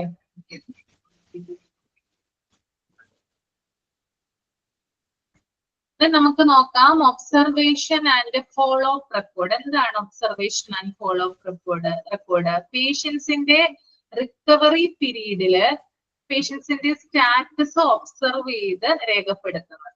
അതായത് ഒരു പേഷ്യന്റിനെ ഇപ്പൊ കൊണ്ടുവന്നെന്ന് വിചാരിക്കാം, അദ്ദേഹത്തിന് ട്രീറ്റ്മെന്റ് കൊടുത്തു, അദ്ദേഹത്തിന്റെ ആ ഒരു റിക്കവറി സ്റ്റേജ് ഉണ്ടല്ലോ, അദ്ദേഹം ഓക്കെ ആയി വരുന്ന ഒരു സ്റ്റേജില് അദ്ദേഹത്തെ വളരെ മൈന്യൂട്ട് ആയിട്ട് ഒബ്സർവ് ചെയ്യുകയും അദ്ദേഹത്തിന്റെ സ്റ്റേറ്റസ് ഒരു റെക്കോർഡിൽ രേഖപ്പെടുത്തുകയും ചെയ്യും. ഇതിനെയാണ് observation and follow up record എന്ന് പറയുന്നത് കേട്ടോ. റിക്കവറി സ്റ്റേജിലാണ് അദ്ദേഹത്തിന്റെ സ്റ്റേറ്റസ് എന്ത് ചെയ്യുന്നത്, ഈ ഒരു ഒബ്സർവേഷൻ ആൻഡ് ഫോളോ അപ്പ് റെക്കോർഡില് രേഖപ്പെടുത്തുന്നത്. ഓക്കെ, നാലാമത്തേതാണ് റെഫറൽ റെക്കോർഡ്. ഓക്കെ, അതായത് റെഫറൽ റെക്കോർഡ് എന്ന് പറയുന്നത് ചില പേഷ്യൻസ് എന്ന് പറയുന്നത് റെഫറിങ്, അതായത് ചില പേഷ്യൻസ് മറ്റ് ചില ഹോസ്പിറ്റലുകളിൽ നിന്നും ഒരു ഹോസ്പിറ്റലിലേക്ക് വരികയും എന്നാൽ വേറെ ചില പേഷ്യൻസ് നിലവിലുള്ള ഹോസ്പിറ്റലിൽ നിന്ന് മറ്റു ചില ഹോസ്പിറ്റലിലേക്ക് പോവുകയും ചെയ്യും അല്ലെ. റെഫർ ഇൻ ഉണ്ട്, റെഫർ ഔട്ടും ഉണ്ട്. അതായത് ഒരു ഹോസ്പിറ്റലിൽ നിന്ന് മറ്റൊരു ഹോസ്പിറ്റലിലേക്ക് വരുന്നതിനെ നമ്മൾ റെഫർ ഇൻ എന്ന് പറയും. ഒരു ഹോസ്പിറ്റലിൽ നിന്ന് മറ്റൊരു ഹോസ്പിറ്റലിലേക്ക് പോകുന്നതിനെ നമ്മൾ റെഫർ ഔട്ട് എന്നാ പറയാം. ഓക്കെ, അപ്പൊ ഇത്തരത്തിലുള്ള പേഷ്യൻസ്, അതായത് ഇങ്ങനെ റെഫേർഡ് ആയിട്ട് വരുന്ന പേഷ്യൻസിന്റെ ഡീറ്റെയിൽസ് സൂക്ഷിക്കുന്ന റെക്കോർഡാണത് റെഫറൽ റെക്കോർഡ് എന്ന് പറയും.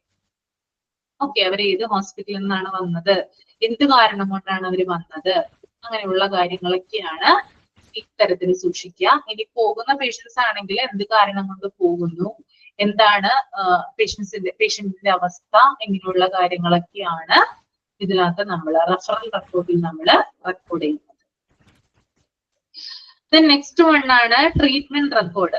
അതായത് പേഷ്യന്റിന് എന്ത് ട്രീറ്റ്മെന്റ് ആണ് കൊടുത്തത്, എന്ത് കെയർ ആണ് കൊടുക്കുന്നത്, എന്തൊക്കെയാണ് പ്രൊസീജിയേഴ്സ്, അങ്ങനെയുള്ള കാര്യങ്ങളൊക്കെ അടങ്ങുന്ന റെക്കോർഡാണത് ട്രീറ്റ്മെന്റ് റെക്കോർഡ്. പേഷ്യന്റിന്റെ എല്ലാത്തരം ചികിത്സകളുടെയും വിവരങ്ങൾ അടങ്ങുന്ന റെക്കോർഡിനെയാണ് നമ്മൾ എന്ത് പറയാം, ട്രീറ്റ്മെന്റ് റെക്കോർഡ് എന്ന് പറയുന്നത്. Okay, incident report forms and register. Okay, incident report forms and register. Incident report forms and register എന്ന് പറയുന്നത് അതായത് എന്തെങ്കിലും ഒരു ഹസാർഡ് സംഭവിക്കുകയാണെങ്കിൽ എനി ഹസാർഡസ് ഇവൻ in the hospital or work place, അതായത് ഇപ്പോ ഹോസ്പിറ്റലില് ഏതെങ്കിലും മൈനർ പറഞ്ഞില്ലേ, ഓക്കെ സോറി കേട്ടോ, മൈനർ OT റെക്കോർഡ്സ് എന്ന് പറഞ്ഞാൽ അറിയാം, അതായത് ഓപ്പറേഷൻ തിയേറ്റർ റെക്കോർഡ്സ് എന്നാണ് OTയുടെ ഫുൾ ഫോം വരിക. അതായത് detail of minor surgery and procedures, അതായത് ചെറിയ ചെറിയ സർജറികളോ അല്ലെങ്കിൽ മറ്റുവിധ പ്രൊസീജിയറോ രോഗിക്ക് ചെയ്യുന്നുണ്ടെങ്കിൽ ഓക്കെ, അതിനെ നമ്മൾക്ക് എന്ത് പറയാം, മൈനർ OT എന്ന് പറയാം. അതായത് ഓപ്പറേഷൻ തിയേറ്ററിലല്ലാതെ ചെറിയ ചെറിയ സർജറീസ്, മൈനർ ആയിട്ടുള്ള സർജറികള് ആക്സിഡന്റ് ആൻഡ് എമർജൻസി ഡിപ്പാർട്ട്മെന്റിൽ ചെയ്യുന്നുണ്ടെങ്കിൽ അതിന്റെ റെക്കോർഡുകൾ സൂക്ഷിക്കുന്നത് എവിടെയാണ്, മൈനർ OT റെക്കോർഡിലാണ്. Okay, minor surgeries and procedures.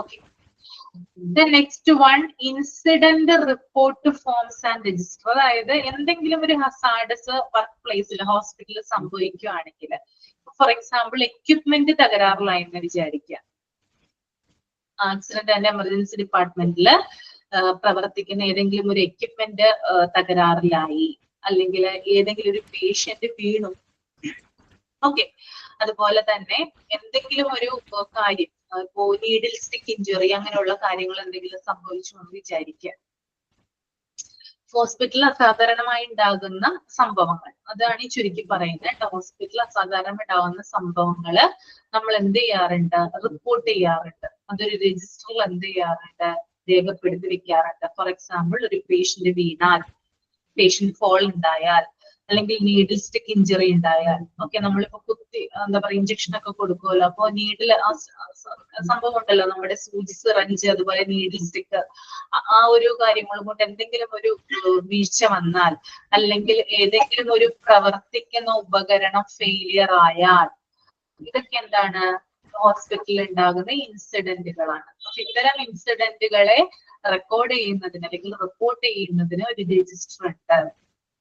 Okay, അപ്പൊ ആ രജിസ്റ്ററിൽ എന്തുണ്ടാവും, ഏത് എക്യുപ്മെന്റ് ആണ് തകരാറായതെങ്കിൽ ആ എക്യുപ്മെന്റിന്റെ പേരുണ്ടാവും, അതുപോലെ തന്നെ ഏത് സമയത്താണ് അത് തകരാറായത്, അതുപോലെ തന്നെ എന്താണ് കാരണം, അങ്ങനെയുള്ള കാരണങ്ങൾ ഉണ്ടാവാം. പിന്നെ ഒരു പേഷ്യന്റ് വീഴുവാണെങ്കിൽ ഏത് പേഷ്യന്റ് ആണ്, എവിടെയാണ് വീണത്, എന്തുകൊണ്ട് വീണു, അങ്ങനെയുള്ള വിവരങ്ങൾ.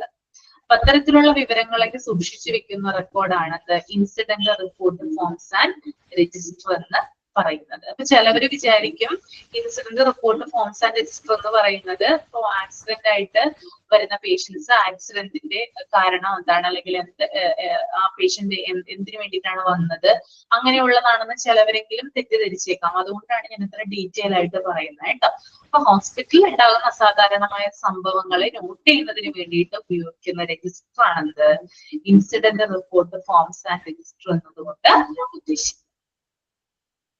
Okay, the next one, attendance registers of all categories of staff. അതായത് ആ ആക്സിഡന്റ് ആൻഡ് എമർജൻസി ഡിപ്പാർട്ട്മെന്റിലുള്ള എല്ലാത്തരം സ്റ്റാഫുകളുടെയും അറ്റൻഡൻസ് രജിസ്റ്റർ അവിടെ ഉണ്ടാകും, ആ ഒരു ഡിപ്പാർട്ട്മെന്റിൽ സൂക്ഷിച്ച് വെക്കുന്നതായിരിക്കും.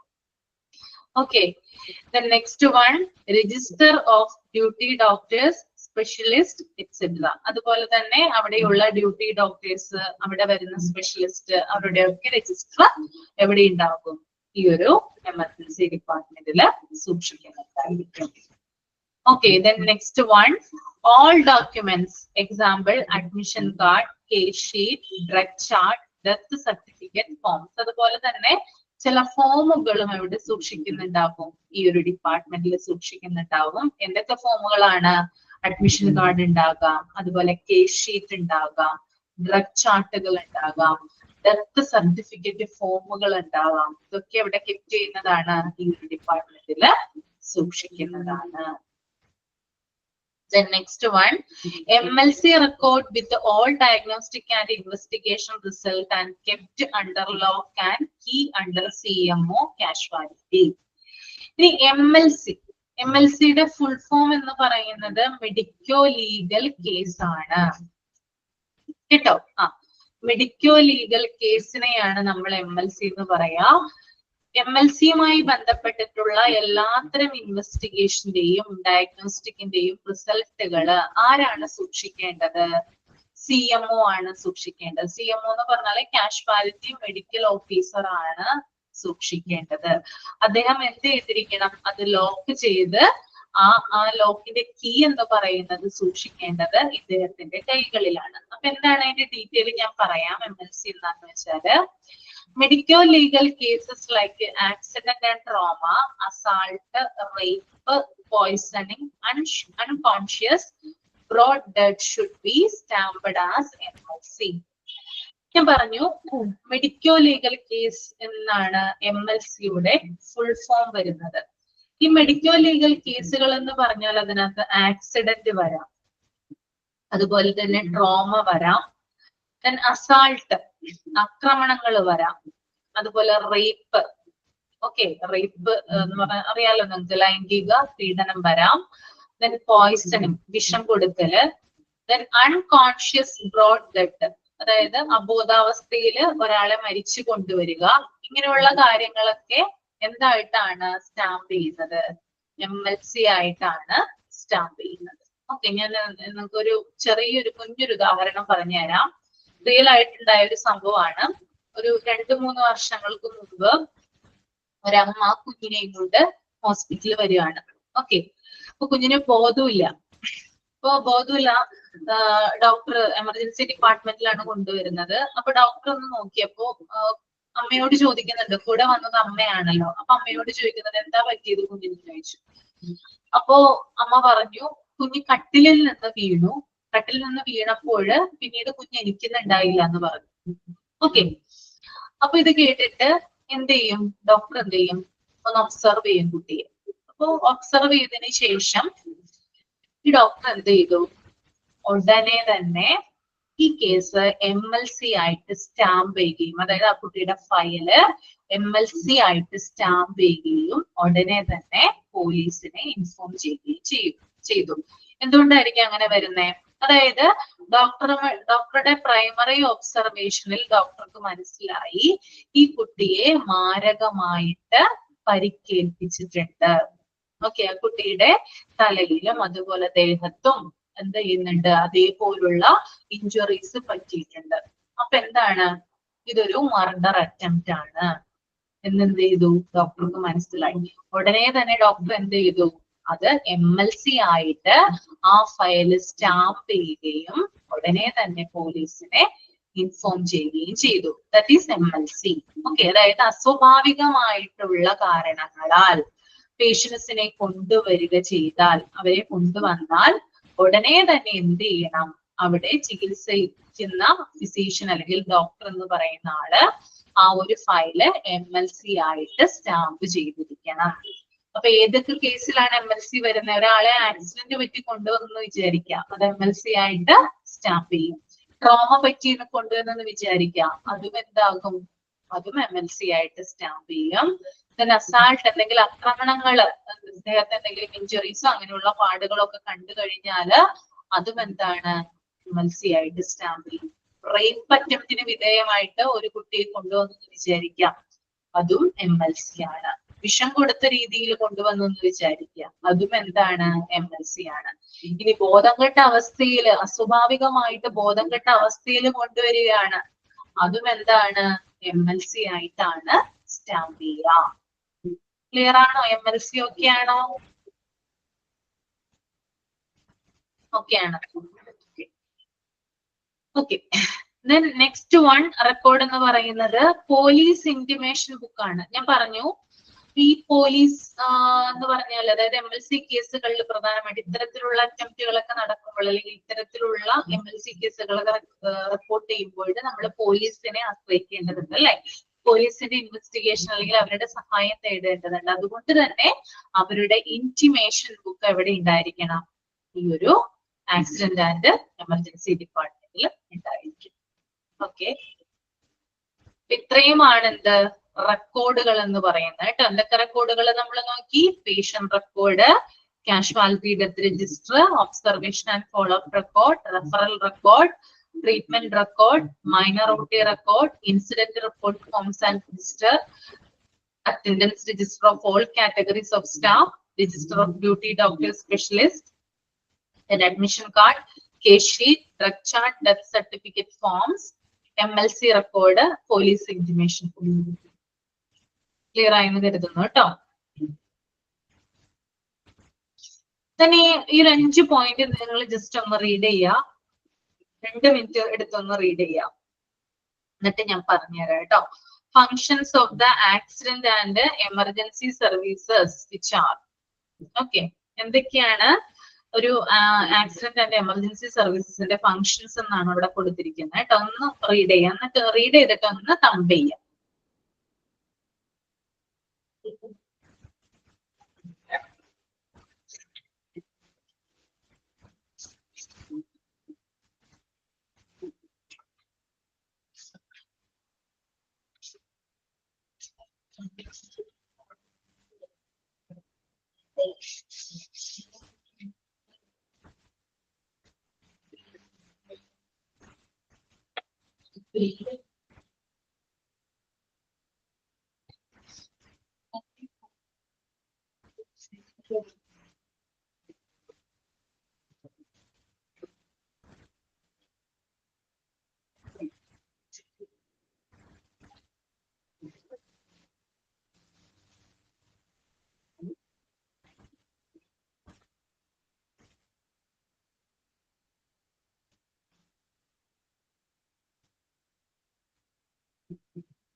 ഓക്കെ, വായിച്ചു അല്ലെ? ഓക്കെ, അപ്പൊ നമുക്ക് നോക്കാം functions of the accident and emergency services which are. എന്തൊക്കെയാണ് നമ്മുടെ ഫങ്ഷൻസ് എന്ന് നോക്കാം. അതായത് എമർജൻസി ഡിപ്പാർട്ട്മെന്റിൽ ഉണ്ടാകുന്ന അല്ലെങ്കിൽ എമർജൻസി ഡിപ്പാർട്ട്മെന്റിന്റെ പ്രധാനപ്പെട്ട ഫങ്ഷൻസ്, ചുമതലകൾ. First one is to provide immediate and correct life saving medical care. അതായത് എമർജൻസി ഡിപ്പാർട്ട്മെന്റിൽ വരുന്ന പേഷ്യൻസിന് എത്രയും പെട്ടെന്ന് ഇമ്മീഡിയറ്റ് ആയിട്ടുള്ള കെയർ കൊടുക്കുക, അല്ലെങ്കിൽ അവരുടെ ജീവൻ രക്ഷിക്കുന്നതിനുള്ള അടിയന്തര പരിചരണം നൽകുക. അതാണ് ആദ്യത്തെ ഫംഗ്ഷൻ. ഓക്കെ, അവിടെ വരുന്നത് ഏതൊരു പേഷ്യന്റ് ആയാലും അവരുടെ ജീവൻ രക്ഷിക്കുന്നതിനുള്ള കെയർ കൊടുക്കേണ്ടത് ആരുടെ ഉത്തരവാദിത്വമാണ്? ഈ ഒരു ആക്സിഡന്റ് ആൻഡ് എമർജൻസി ഡിപ്പാർട്ട്മെന്റിന്റെ റെസ്പോൺസിബിലിറ്റി ആണ്. രണ്ടാമത്തെ point, to liaise with the courts and the police in medico-legal case whenever required. ആവശ്യമെങ്കിൽ മെഡിക്കോ ലീഗോ കേസുകളിൽ പോലീസും അതുപോലെ തന്നെ കോർട്ടുമായിട്ടുള്ള സഹകരണം നടപ്പിലാക്കുക, അല്ലെങ്കിൽ അവരുമായിട്ട് സഹകരിച്ചു പോവുക. ആരുമായിട്ടാണ് സഹകരിച്ചു പോവേണ്ടത്? Emergency and accident and emergency department പോലീസുമായിട്ടും കോർട്ടുമായിട്ടും സഹകരിക്കണം. എപ്പോഴാണ്? ആവശ്യമെങ്കിൽ മെഡിക്കോ ലീഗോ കേസുകളിൽ മാത്രം. നമുക്കറിയാം, അതായത് മെഡിക്കൽ ലീഗൽ കേസ് വന്നാൽ ഞാൻ പറഞ്ഞു നമ്മൾ ഉടനെ തന്നെ പോലീസിന്റെ സഹായം തേടേണ്ടതുണ്ട്. അതുപോലെ തന്നെ പോലീസ് വന്ന് ഇൻവെസ്റ്റിഗേഷൻ ഒക്കെ സ്റ്റാർട്ട് ചെയ്ത് കഴിഞ്ഞാല് എന്ത് ചെയ്യേണ്ടതുണ്ട്? പോലീസ് ഉടനെ തന്നെ ആ ഒരു കേസ് കോടതിയിൽ ഫയൽ ചെയ്യേണ്ടതുണ്ട് അല്ലെ? അപ്പോ കോടതിയായിട്ടും അതായത് കോർട്ടുമായിട്ടും അതുപോലെ തന്നെ പോലീസുമായിട്ടും ഒരു സഹകരണം അവർക്ക് ആവശ്യമാണ്, ഈ ഒരു ഡിപ്പാർട്ട്മെന്റിന് ആവശ്യമാണ്. ഇപ്പൊ കോർട്ടിലൊക്കെ ആവശ്യമെങ്കിൽ ആര് ഹാജരാക്കേണ്ടി വരും? എമർജൻസി ഡിപ്പാർട്ട്മെന്റിലെ ഒരു സ്റ്റാഫ് എന്ത് ചെയ്യണം? ഹാജരാക്കേണ്ടി വരും. ഓക്കെ, പ്രധാനപ്പെട്ട ഉദ്യോഗസ്ഥൻ എവിടെ പോയിരിക്കണം? കോർട്ടിൽ ചിലപ്പോൾ ഹാജരാക്കേണ്ട, അല്ലെങ്കിൽ ഫിസിഷ്യൻ ഡോക്ടർ ആണെങ്കിൽ അദ്ദേഹം എന്ത് ചെയ്തിരിക്കണം? ഈ കേസുമായി ബന്ധപ്പെട്ട് കോർട്ടിൽ ചിലപ്പോൾ ഹാജരാകേണ്ടി വരാം. ഓക്കെ, അപ്പൊ അത്തരത്തിലുള്ള സിറ്റുവേഷൻസ്. മൂന്നാമത്തെ point, to provide ambulance services for pre-hospital care and transportation of patients to and from the hospital. അതുപോലെ തന്നെ എമർജൻസി ഡിപ്പാർട്ട്മെന്റിന്റെ മറ്റൊരു ഫംഗ്ഷൻ ആണ് ആംബുലൻസ് സർവീസ് കൊടുക്കുക എന്നുള്ളത്. അതായത് ഒരു രോഗിയെ ഹോസ്പിറ്റലിൽ കൊണ്ടുവരുന്നതിന് മുമ്പും കൊണ്ടുപോകുന്നതിനും എന്തുപയോഗിക്കാറുണ്ട്? ട്രാൻസ്പോർട്ടേഷൻ, അതായത് ആംബുലൻസുകൾ ഉപയോഗിക്കാറുണ്ട്. അപ്പൊ പ്രീ ഹോസ്പിറ്റൽ കെയറിനും അതുപോലെ തന്നെ ഹോസ്പിറ്റലിൽ നിന്നും രോഗിയെ കൊണ്ടുപോകുന്നതിന് വേണ്ടിയിട്ടും എന്തുപയോഗിക്കുന്നു? ആംബുലൻസുകൾ ഉപയോഗിക്കുന്നു. അപ്പൊ ഈ ആംബുലൻസ് സർവീസസ് കൊടുക്കുക എന്നുള്ളത് ഈ ഒരു എമർജൻസി ഡിപ്പാർട്ട്മെന്റിന്റെ ഡ്യൂട്ടിയാണ്. ഓക്കെ, നാലാമത്തെ point, to fulfill the role of information and communication center, especially during disasters. അതായത് ഒരു ഇൻഫോർമേഷൻ പ്രൊവൈഡർ ആയിട്ട് എന്താ ജോലി ചെയ്യുക, അല്ലെങ്കിൽ ഒരു കമ്മ്യൂണിക്കേഷൻ ഉപാധിയായിട്ട് എന്ത് ചെയ്യുക, ജോലി ചെയ്യുക എന്നുള്ളത്, അല്ലെങ്കിൽ ആ ഒരു ഫംഗ്ഷൻ നിറവേറ്റുക എന്നുള്ളത് ഈ ഒരു ഡിപ്പാർട്ട്മെന്റിന്റെ ഡ്യൂട്ടിയാണ്. അതായത് ഒരു ഇൻഫോർമേഷൻ പ്രൊവൈഡർ അല്ലെങ്കിൽ ഒരു കമ്മ്യൂണിക്കേഷൻ പ്രൊവൈഡർ എന്ന് പറയുന്നത് ഡിസാസ്റ്റർ സമയത്ത് ഇപ്പൊ എന്തെങ്കിലും പ്രകൃതിക്ഷോഭങ്ങളൊക്കെ നടക്കുകയാണെന്ന് വിചാരിക്കാം. ഓക്കെ, നമുക്കറിയാം വയനാട്, നമ്മുടെ കഴിഞ്ഞ കൊല്ലമാണ് വയനാട് ഒരു സംഭവം ഉണ്ടായി അല്ലെ, അവിടെ ഉരുൾപൊട്ടൽ ഉണ്ടായി. ഓക്കെ, അപ്പൊ ആ ഒരു ഡിസാസ്റ്റർ സമയത്ത് ആളുകളെ ഏറ്റവും കൂടുതൽ കൊണ്ടുപോയിട്ടുള്ള ഒരു സ്ഥലം എന്ന് പറയുന്നത് ഹോസ്പിറ്റലാണ് അല്ലെ. ആ ഹോസ്പിറ്റലിൽ കൊണ്ടുപോകുമ്പോൾ അവിടെ ഏതൊക്കെ വ്യക്തികളാണ് ഉള്ളത്, ഏതൊക്കെ പേഷ്യൻസ് ആണ്, അല്ലെങ്കിൽ ആരൊക്കെയാണ് അവിടെ വന്നിട്ടുള്ളത്, ചില ആളുകളെ ഒന്നും ഐഡന്റിഫൈ ചെയ്യാനായിട്ട് പറ്റിയെന്ന് വരില്ല അല്ലെ. അങ്ങനെയുള്ള പ്രകൃതിക്ഷോഭങ്ങളൊക്കെ നടക്കുമ്പോൾ, നാച്ചുറൽ ഡിസാസ്റ്റർ ഒക്കെ നടക്കുമ്പോൾ നമ്മൾക്ക് ആളുകളെ ഐഡന്റിഫൈ ചെയ്യാൻ പറ്റില്ല. അപ്പോ ആ സമയത്ത് ഹോസ്പിറ്റൽ എന്ന് പറയുന്നത് പോലീസിനും അതുപോലെ തന്നെ മറ്റുള്ള ആളുകൾക്കും ഇൻഫോർമേഷൻ കൊടുക്കുന്ന ഒരു സെന്റർ ആയിട്ട് എന്ത് ചെയ്യുന്നുണ്ട്, പ്രവർത്തിക്കുന്നുണ്ട്. ഓക്കെ, ആ ഒരു കാര്യമാണ് നാലാമത്തെ പോയിന്റ് എന്ന് പറയുന്നത്. അഞ്ചാമത്തെ പോയിന്റ് എന്ന് പറയുന്നത് education, training and research activities of medical staff. അതുപോലെ തന്നെ എമർജൻസി ഡിപ്പാർട്ട്മെന്റിന്റെ മറ്റൊരു ഫംഗ്ഷൻ ആണെന്ത്, അവിടെയുള്ള സ്റ്റാഫുകൾക്ക് പ്രോപ്പർ ആയിട്ട് ട്രെയിനിങ് കൊടുക്കുക, പ്രോപ്പർ ആയിട്ടുള്ള എഡ്യൂക്കേഷൻ കൊടുക്കുക എന്നുള്ളതും ഈ ഒരു ഡിപ്പാർട്ട്മെന്റിന്റെ ഫംഗ്ഷൻ ആയിട്ടാണ് വരുന്നത്. ഓക്കെ, അപ്പൊ ഫസ്റ്റ് പോയിന്റ് എന്തായിരുന്നു, അവിടെ വരുന്ന, അതായത് ഈ ഒരു ഡിപ്പാർട്ട്മെന്റിൽ വരുന്ന ആളുകൾക്ക് അടിയന്തര പരിചരണം കൊടുക്കുക, അവരുടെ ജീവൻ രക്ഷിക്കുക. രണ്ടാമത്തത്, ആവശ്യമെങ്കിൽ മെഡിക്കോ ലീഗൽ കേസുകളിൽ പോലീസുമായിട്ടും കോടതിയുമായിട്ടും സഹകരിക്കുക. മൂന്നാമത്തത്, ആംബുലൻസ് സർവീസ് പ്രൊവൈഡ് ചെയ്യുക. നാലാമത്തത്, ഇൻഫോർമേഷൻ പ്രൊവൈഡർ ആയിട്ട് പ്രവർത്തിക്കുക, പ്രത്യേകിച്ച് ഡിസാസ്റ്റർ സമയത്ത്. അഞ്ചാമത്തത്, ആശുപത്രിയിലുള്ള അല്ലെങ്കിൽ ആ ഡിപ്പാർട്ട്മെന്റിലുള്ള സ്റ്റാഫുകൾക്ക് പ്രോപ്പർ ആയിട്ടുള്ള ട്രെയിനിങ്ങും എഡ്യൂക്കേഷനും കൊടുക്കുക. ഓക്കെ ആണോ?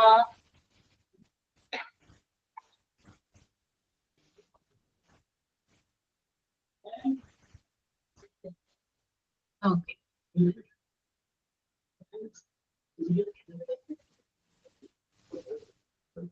നെക്സ്റ്റ് വൺ ഒന്ന് നിങ്ങൾ വായിച്ചു നോക്കൂ കേട്ടോ.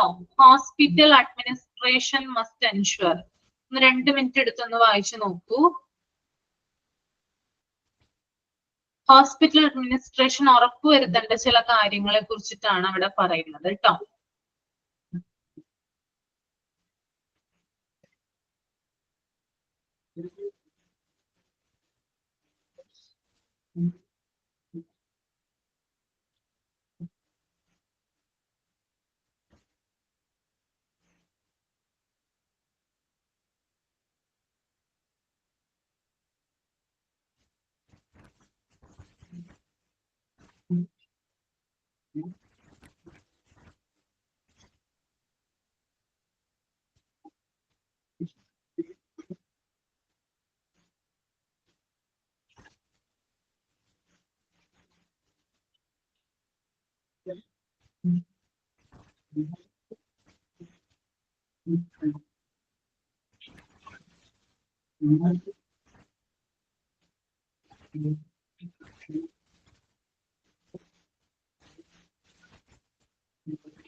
റീഡ് ചെയ്ത് കഴിഞ്ഞെങ്കിൽ ഒന്ന് കമ്പയർ ചെയ്യാം കേട്ടോ.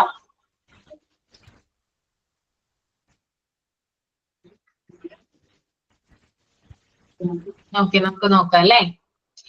ഇപ്പൊ hospital administration must ensure, hospital administration ഉറപ്പുവരുത്തേണ്ട ചില കാര്യങ്ങളുണ്ട്. അതാണ് താഴെ കൊടുക്കുന്നത്. ഇന്നത്തെ ഫസ്റ്റ് പോയിന്റ് വായിക്കാം.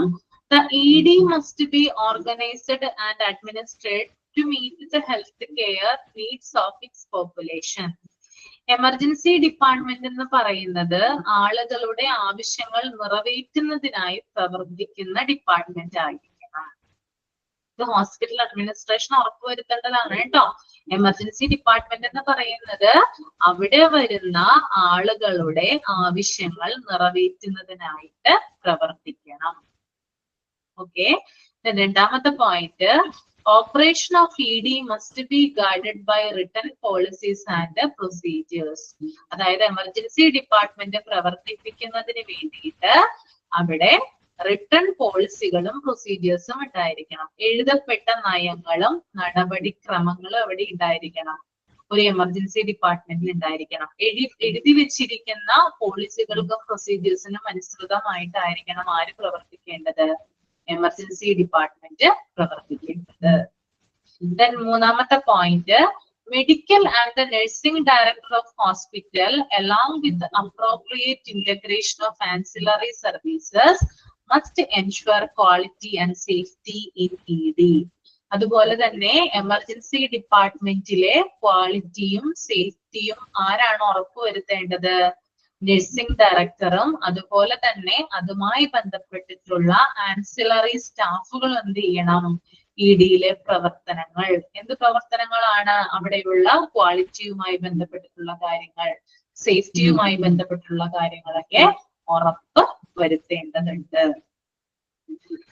നാലാമത്തെ point, appropriateness of emergency care are continually monitored and evaluated. അതുപോലെ തന്നെ എന്ത് ചെയ്തിരിക്കണം? അതായത് എമർജൻസി കെയറുമായി ബന്ധപ്പെട്ടിട്ടുള്ള കാര്യങ്ങൾ, അതായത് എമർജൻസി ഡിപ്പാർട്ട്മെന്റ് എന്ന് പറയുന്നത് അവിടെ വരുന്ന ആളുകൾ എന്ന് പറയുന്നത് അവരെ നിരന്തരം ഒബ്സർവ് ചെയ്യുകയും ഇവാലുവേറ്റ് ചെയ്യുകയും വേണം.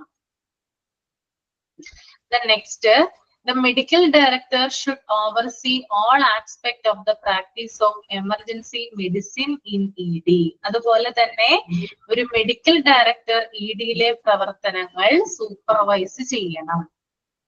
ഓക്കെ, അതായത് എമർജൻസി ഡിപ്പാർട്ട്മെന്റിലെ മെഡിക്കൽ ഡയറക്ടർ എന്ത് ചെയ്തിരിക്കണം? അതൊക്കെ അഡ്മിനിസ്ട്രേറ്റീവ് പോസ്റ്റ് ആണ് കേട്ടോ മെഡിക്കൽ ഡയറക്ടർ എന്ന് പറയുന്നത്. അദ്ദേഹം വന്ന് എന്ത് ചെയ്തിരിക്കണം? എമർജൻസി ഡിപ്പാർട്ട്മെന്റിലെ പ്രവർത്തനങ്ങള് സൂക്ഷ്മമായിട്ട് ഒബ്സർവ് ചെയ്യണം അല്ലെങ്കിൽ മോണിറ്റർ ചെയ്യണം.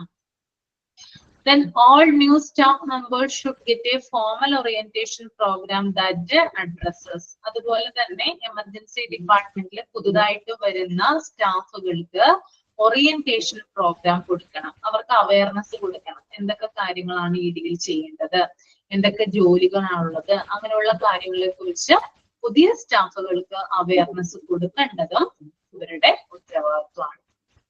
Okay, the mission of the institution, അതായത് ഒരു ആശുപത്രിയുടെ മിഷൻ, ദൗത്യം എന്താണെന്ന് ബോധ്യപ്പെടുത്തിയിരിക്കണം. എല്ലാ ഹോസ്പിറ്റലുകൾക്കും ഒരുപോലെയുള്ള മിഷൻ ആയിരിക്കില്ല ഉള്ളത്. എല്ലാവർക്കും സിമിലർ ആയിട്ടുള്ളതെന്ന് പറഞ്ഞാല് കെയർ കൊടുക്കുക, രോഗിയെ നന്നായിട്ട് പരിചരിക്കുക എന്നുള്ളതായിരിക്കും. എന്നാലും ചില ഹോസ്പിറ്റലെങ്കിലും ചില കാര്യങ്ങൾക്ക് പ്രയോറിറ്റി കൊടുക്കുന്നുണ്ട്. അപ്പൊ അവരുടെ മിഷൻ എന്ന് പറയുന്നത് ഡിഫറെന്റ് ആയിരിക്കാം. ഓക്കെ, ചിലയിടത്ത് സിമിലർ ആയിരിക്കാം, എന്നാൽ ചില ഹോസ്പിറ്റലിൽ ഡിഫറെന്റ് ആയിരിക്കാം. അപ്പോൾ എന്താണോ ആ ഹോസ്പിറ്റലിന്റെ മിഷൻ എന്ന് പറയുന്നത്, അവരുടെ ദൗത്യം എന്ന് പറയുന്നത്, അത് സ്റ്റാഫുകളെ ബോധ്യപ്പെടുത്തുക. Next, standard operating procedures of the ED. അതായത് ഒരു എമർജൻസി ഡിപ്പാർട്ട്മെന്റില് ചില നയങ്ങളും നടപടിക്രമങ്ങളും ഉണ്ടെന്ന് ഞാൻ പറഞ്ഞു. അപ്പോ അതനുസരിച്ചിട്ടുള്ള പ്രൊസീജിയേഴ്സ് ചെയ്യുക. Then responsibilities of each member of the ED staff. Emergency ഡിപ്പാർട്ട്മെന്റിലെ എല്ലാത്തരം സ്റ്റാഫുകൾക്കും വേണ്ടിയിട്ടുള്ള, അതായത് അവരുടെ റെസ്പോൺസിബിലിറ്റി എന്താണെന്ന് ബോധ്യപ്പെടുത്തുക. ഓരോ സ്റ്റാഫുകൾക്കും പലതരത്തിലുള്ള റെസ്പോൺസിബിലിറ്റീസ് ആയിരിക്കും ഉള്ളത് അല്ലെ. അപ്പൊ അതെന്താണെന്ന് ബോധ്യപ്പെടുത്തുക. Next one, staff must improve their professional knowledge and skill. Emergency ഡിപ്പാർട്ട്മെന്റിൽ ജോലി ചെയ്യുന്ന എല്ലാ സ്റ്റാഫുകളും അവരുടെ പ്രൊഫഷണൽ നോളജും സ്കില്ലുകളും ഇംപ്രൂവ് ചെയ്യുന്നതിന് വേണ്ടിയിട്ടുള്ള കാര്യങ്ങൾ ചെയ്യുക, അല്ലെങ്കിൽ അവരെ കൊണ്ട് ചെയ്യിപ്പിക്കുക. എല്ലാവർക്കും ഒരേ തരത്തിലുള്ള സ്കില്ലുകളും ടാലന്റും ഒക്കെ ആയിരിക്കില്ല ഉണ്ടായിരിക്കുന്നത് അല്ലെ, പലതരത്തിലും വ്യത്യസ്തമായിരിക്കുള്ളൂ. അപ്പൊ അവരുടെ സ്കിൽ എന്താണ് അല്ലെങ്കിൽ അവരുടെ ടാലന്റ് എന്താണെന്ന് കണ്ടെത്തി അതിനെ ഇംപ്രൂവ് ചെയ്യാനായിട്ട് ശ്രമിക്കുക. ഓക്കെ, ഇത്രയും കാര്യങ്ങൾ ക്ലിയർ ആണോ?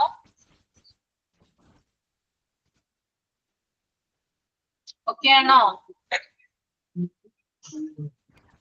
ഓക്കെ, അപ്പൊ നമുക്ക് ഇന്ന് ഇവിടെ വരെ എടുത്താൽ മതി കേട്ടോ.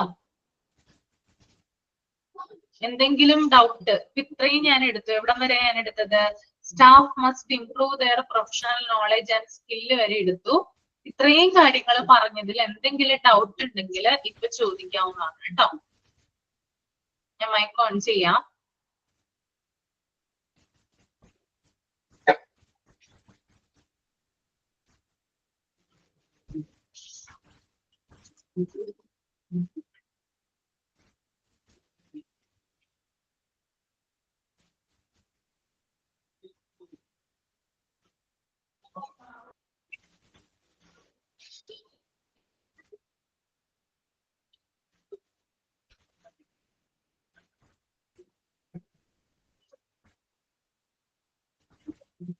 എല്ലാം ക്ലിയർ ആണ്? റെക്കോർഡ്സോ? റെക്കോർഡ്സില് 11th പോയിന്റോ?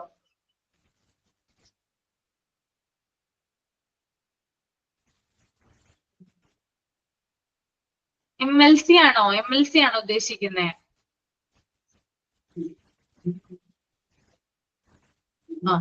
ഞാൻ പറഞ്ഞു, MLC എന്ന് പറഞ്ഞാല് മെഡിക്കോ ലീഗൽ കേസാണ്. അതായത് എന്തെങ്കിലും ഒരു ഇപ്പോ ഒരാളെ എന്താ പറയാ ആക്സിഡന്റ് ആയിട്ട് കൊണ്ടുവന്നു കഴിഞ്ഞാലോ, അല്ലെങ്കിൽ ട്രോമ, അല്ലെങ്കിൽ അസാൾട്ട്, റേപ്പ്, പോയിസണിങ് അങ്ങനെയുള്ള കേസുകളുമായിട്ട് കൊണ്ടുവന്നു കഴിഞ്ഞാല് ഉടനെ തന്നെ ഡോക്ടർ എന്ത് ചെയ്യണം? ആ പേഷ്യന്റിന്റെ ഫയല് MLC ആയിട്ട് സ്റ്റാമ്പ് ചെയ്യുകയും ഉടനെ തന്നെ പോലീസിനെ ഇൻഫോം ചെയ്യുകയും ചെയ്യണം. ഓക്കെ, മെഡിക്കൽ ലീഗൽ കേസ് എന്ന് പറഞ്ഞു കഴിയുമ്പോൾ അസാധാരണമായിട്ട് ഒരു പേഷ്യന്റിനെ കൊണ്ടുവന്നു കഴിഞ്ഞാൽ, അസാധാരണമായിട്ടുള്ള ഒരു കാര്യം സംഭവിച്ചിട്ടുണ്ടെങ്കിൽ ആ കേസിനെ സ്റ്റാമ്പ് ചെയ്യുന്നത് MLC ആയിട്ടാണ്, മീൻസ് മെഡിക്കോ ലീഗൽ കേസ് ആയിട്ടാണ്. താഴെ ഒരു എക്സ്പ്ലനേഷൻ ഉണ്ട്, അത് വായിച്ചു കഴിഞ്ഞാൽ മനസ്സിലാവും കേട്ടോ. ഏതൊക്കെ കേസുകളാണ് MLC ആയിട്ട് സ്റ്റാമ്പ് ചെയ്യുന്നത്. ഓക്കെ, അതായത് സാധാരണയുള്ള സംഭവങ്ങളല്ല അതൊന്നും. ഒരാളെ എന്താ പറയാ റേപ്പിന് വിധേയമായിട്ട് ഒരു കുട്ടിയെ കൊണ്ടുവന്നു വിചാരിക്കുക, അല്ലെങ്കിൽ ഒരു യുവതിയെ കൊണ്ടുവന്നു വിചാരിക്കുക. ഇത് സാധാരണമായിട്ടുള്ള ഒരു കേസാണോ? നോർമൽ കേസാണോ? നമുക്കൊരു പനി വരുന്നത് പോലെ, ജലദോഷം വരുന്നത് പോലെയാണോ ആ കേസിനെ നമ്മൾ കാണേണ്ടത്? എങ്ങനെ കാണേണ്ടത്? അസാധാരണമായിട്ടല്ലേ? അപ്പൊ അസാധാരണമായിട്ടുള്ള കാര്യങ്ങൾ ഹോസ്പിറ്റലിൽ സംഭവിച്ചു കഴിഞ്ഞാൽ, അല്ലെങ്കിൽ അങ്ങനെയുള്ള പേഷ്യൻസിനെ കൊണ്ടുവന്നു കഴിഞ്ഞാൽ ഉടനെ തന്നെ MLC ആയിട്ട് സ്റ്റാമ്പ് ചെയ്യും. ഓക്കെ, ക്ലിയർ ആണോ?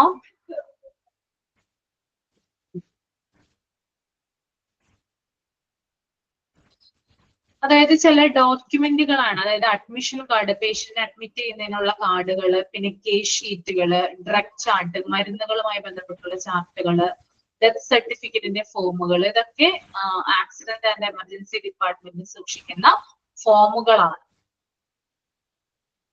ആ കാഷ്വാലിറ്റി മെഡിക്കൽ ഓഫീസർ എന്ന് പറഞ്ഞാല് CMO ആണ് കേട്ടോ. ഓക്കെ,